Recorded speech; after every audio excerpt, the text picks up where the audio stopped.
Alright, so this is part one, picking up from where I left off in class.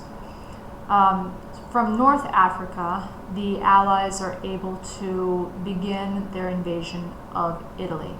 So in July of 1943, they begin their landings in Sicily.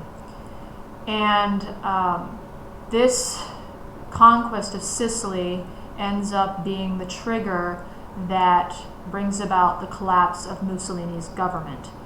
And the new government sets up negotiations with the Allies and wants to surrender. In October 13th of 1943, they end up surrendering to the Allies and therefore declare war on Germany, becoming one of the Allied powers. Unfortunately for Italy, Italy is completely filled with German forces. So they have now their enemy in their backyard. And this becomes extremely difficult for the Italian people. Probably your own grandparents or great-grandparents have stories that they could share with you or have shared with you about these times. So then the Americans and the British go from Sicily and they try to go to the mainland of Italy, landing first at Salerno and slowly working their way up to what the Germans create as a defensive line called the Gustav Line, which goes through famously Monte Cassino. And the Allies are not able to push beyond this Gustav Line. They try to jump around it by the U.S. landing at Anzio beachhead. But they're not able to really get off the beach itself because of the heavy German resistance.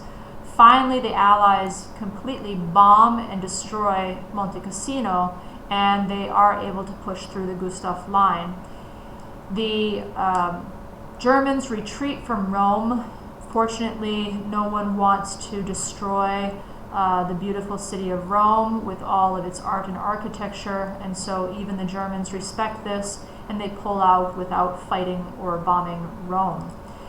They end up making a second line of defense at the Gothic Line, much further north in Italy. But there is fierce fighting all the way along, and notably Florence is finally relieved in August 13th. They end up marching into Florence, Italy. My grandfather fought in North Africa. He also jumped to Sicily, and he landed at Salerno, and then he was taken and he landed at Anzio, and he was also called in as artillery to attack Monte Cassino, and he remembers firing artillery at the monastery. And he eventually went all the way up the boot of Italy to Florence, and that's where he ended up stopping. He stopped in Florence. He actually stayed in Florence for a year after they arrived in Florence in order to set up the economy again. Many of the military remained there to set up shops and businesses once again and to get the city off its feet again. But that's just a short personal note. So they end up stopping at the Gothic Line, and they are holed out for a very long time. Finally, in April of 1945, Mussolini is overthrown with the new major offensive going on, and the Italian partisans take Mussolini, they kill him, they hang him upside down. All right, that's all part of your wonderful Italian history, which I'm sure you will, or if you have not already, you will in Quinta probably, study in great detail. And finally, the German forces in Italy do surrender on May 1st, and so we celebrate that, obviously, here in Italy. And it's only 6 days before all of Germany surrenders. So they hold on to Italy until the very end of the war. And carpet bombing. I have mentioned this a number of times, this bombing of the cities, the indiscriminate bombing of the cities during World War II, by both sides, by the Germans and by the Allies.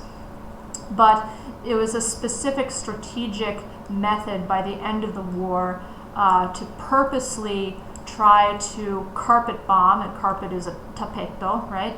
So try to bomb these cities strategically so that all of the manufacturing and industry could be completely destroyed. The excuse was that there were in fact military targets and all of the industry went to support the war, but this does not always hold the case, and the most important example of this would be Dresden, Germany, which was not at all a military target, and it was completely destroyed by this carpet bombing. It was also meant to destroy the morale of the enemy. In other words, to discourage them and to bring the war home into the living room, into the family life, which it very much did, because thousands and thousands of civilians were killed in this carpet bombing. So it's a very negative aspect of the war. War is hell already, but it should be, war always should be in the context of the military, fighting the military. Civilians should not, according to war ethics, ever be involved if possible. And this is a prominent example where that was not the case. The Tehran Conference. Now, remember, the main Allied forces here, other than France, which was completely destroyed from the very beginning of the war, the three main Allied powers are going to be the United States, Great Britain, and of course the Soviet Union, thanks to the attack of Hitler on the Soviet Union, which threw the Soviet Union into the arms of the Allied powers. So these three big leaders, what they're known as the Big Three, get together in Tehran, Iran, to talk about how they want to finish off the war, because they already see positive, hopeful ends in sight, and how they want to bring about the end of this war. What is their common strategy going to be? They don't want to be fighting three different fronts independently. They want to strategize and work together to bring a faster end to the war. And so they agree upon a sea invasion, or invasion by sea, at the Normandy beachhead in northern France.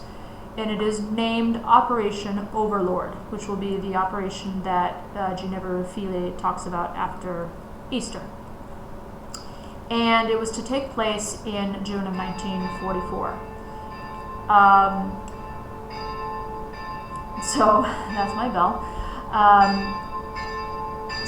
Stalin is in agreement with this, but he will not be participating. He will be pushing the German troops from the Eastern Front, and the United States and Great Britain will be pushing from the Western Front through the Normandy beachhead. They agree, the United States and Great Britain, FDR and Winston Churchill, agree that the leader of the Operation Overlord will be the American General Dwight D. Eisenhower, who later, almost 10 years later, will become the 34th President of the United States. So he's the one that is designed to do the Operation Overlord. I will skip this slide and let Ginevra tell you about Operation Overlord. And then we have Operation Market Garden. So the Operation Overlord obviously was successful in getting the Allies into northern France, and they start pushing the Germans back to Germany. At one point they have formidable resistance from the Germans, and as the Germans are withdrawing, they are destroying all of the bridges and the roads on their way, making it very hard for the Allies to advance. And so they come up with this idea, Operation Market Garden. Montgomery, General Montgomery, he says, how about we send in behind the German lines parachuting units to seize and take possession of these bridges so that the land infantry can move ahead and meet up with these airborne units. Well, the idea wasn't bad, but the execution was disastrous.